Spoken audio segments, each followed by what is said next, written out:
You're probably already familiar with the story of the invention of the buffalo wing, but have you heard the story of the true inventor of the buffalo wing, an African-American man by the name of John Young?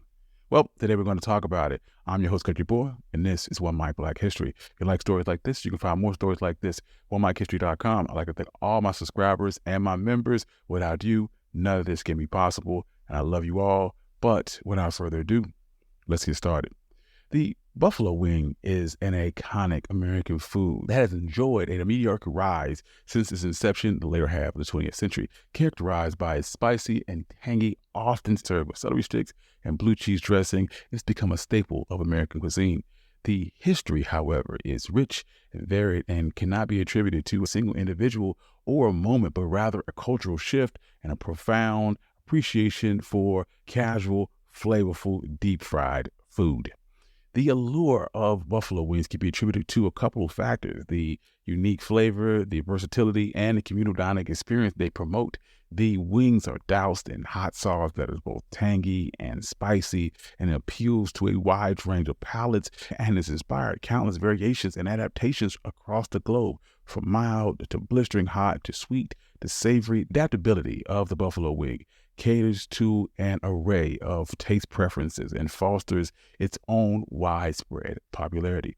Additionally, buffalo wings are celebrated for their versatility. They are favorite choice for various occasions, from casual gatherings at sports bars to home parties to everything in between. The food item effortlessly crosses the boundaries between high-end cuisine and street food, with the casual nature of eating buffalo wings often with one hand that makes the dining experience even more engaging and informal. And lastly, another reason for their popularity is the sense of community and camaraderie that it inspires.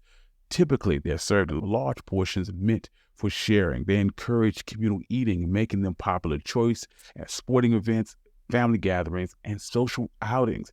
This aspect of sharing togetherness taps into a fundamental human experience. When it comes to the history of buffalo wings, it centers around the Anchor Bar, a family-owned restaurant in Buffalo, New York. However, a equally vital but lesser known contributor to the development of the buffalo wing comes with an African-American restaurateur by the name of John Young. Chicken wings have had its place in both restaurants and home cooking for years. In Buffalo, the oldest establishment to serve chicken wings is the Clarendon Hotel. A copy of the hotel's menu dates back to July 1st, 1857, and lists an entire entree of chicken wings fried. In addition to this menu, Cynthia Van Ness, the director of the Library and Archives in Buffalo's History Museum, also found a recipe for chicken wings that dates back to 1894 issue of the Buffalo Commercial Advertiser.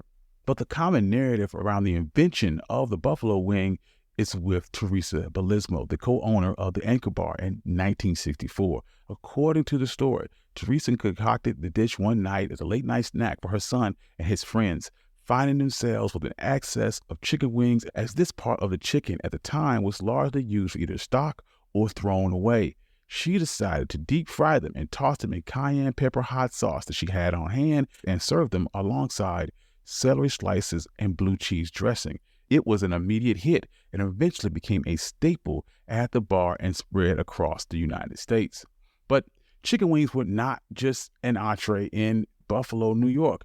By the 1960s, a Washington, D.C. restaurant named Wings and Things was serving chicken wings in mumbo sauce. The sauce has its roots in Chicago, but has since become very closely related to Washington, D.C. This may have inspired John Young to begin serving his wings in mumbo sauce at his similarly named restaurant, Wings and Things, in Buffalo. Young moved to Buffalo from Alabama and began serving breaded chicken wings in his own special mumbo sauce around the mid-60s. His restaurant was called John Young's Wings and Things, and this was around the same time that the Bellismo family claimed to have invented buffalo wings. Unlike chicken wings at the Anchor Bar that were covered in a vinegar-based cayenne hot sauce and served without breading, John Young's were different. His version of chicken wings were larger, breaded, and coated in a thick tomato-based sauce. This was Young's own special concoction, and he referred to his wings as mambo wings and served them at his restaurant on Jefferson Avenue in Buffalo, New York. Now, It's unclear when exactly Young opened his restaurant in Buffalo. Although he applied for a restaurant license for Wings and Things in 1966, interviews with Young and former customers indicate that he most likely was selling food under that name long before he applied for a license to do so. In any case, Young's restaurant became known for serving breaded whole wings in mambo sauce. Early media coverage around buffalo wings predominantly featured Frank and Teresa Bellismo. In 1972, the Buffalo Evening News published an article highlighting buffalo wings served by the couple, propelling them into the national spotlight. This exposure led to a feature in Associated Press article, a cooking show appearance, and most notably a 1980 article in the New Yorker by Calvin Trillin. Trillin's piece, however, introduced a counter-argument by John Young, who had challenged Bellismo's claim to the invention of the buffalo wing. Young had relocated to Illinois in 1970. When he came back almost a decade later to Buffalo, he was shocked by the proliferation and marketing of buffalo wings. Specifically, he was surprised by the anchor bar claiming to have invented the dish when he believed that Frank Bellismo had been inspired by him.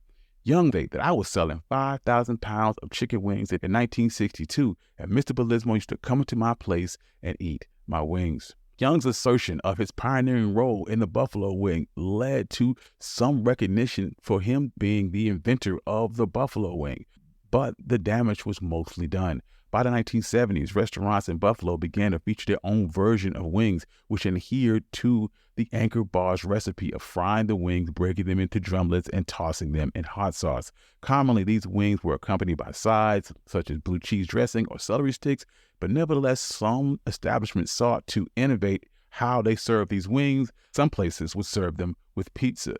By the 1980s, Buffalo-style wings began to permeate restaurant menus outside of Buffalo, New York, marking their ascension to American cuisine. The inception of Buffalo Wild Wings, initially called Buffalo Wild Wings and Rec, in 1982 in Columbus, Ohio, would underscore this expansion. As buffalo wings continued to proliferate nationwide, they became increasingly synonymous with American sports culture, especially football and the Super Bowl in particular, solidifying their status as the quintessential game day food. John Young would pass away in 1998, but in 2020, his daughter, Linda Brown Young, began to serve his father's chicken wing recipe on Buffalo Bike Tour's historical wing ride, which honors John Young as the king of wings.